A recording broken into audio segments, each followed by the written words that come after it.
Bonjour, Laurie Amiot, j'ai 38 ans et j'habite à Vielle-Saint-Géron. J'ai vécu à Saint-Paul-et-Dax quand j'étais plus jeune.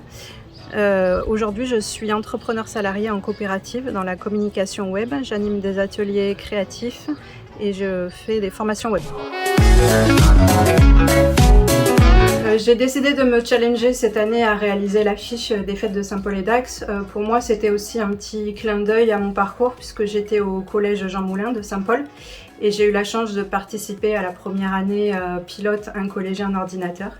Avant cette opération, j'adorais dessiner, je voulais être dessinatrice publicitaire mais je ne savais pas exactement. Et cette expérience m'a mise à l'aise avec l'outil informatique et a découlé tout mon parcours professionnel.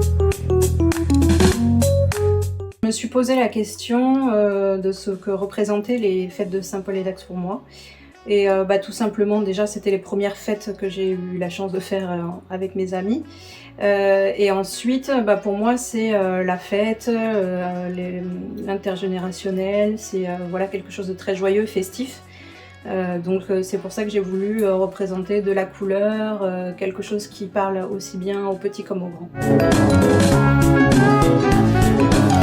J'ai commencé à chercher une palette de couleurs donc, qui représente pour moi le côté festif et joyeux. J'ai choisi une palette de couleurs que j'ai ensuite retravaillée. J'ai choisi une police qui représente pareil pour moi le côté un peu festif qui allait bien avec cet univers. C'est ce qui a mis un petit peu de temps pour moi. Ensuite j'ai pris mon petit carnet que je prends toujours pour faire des petites recherches graphiques.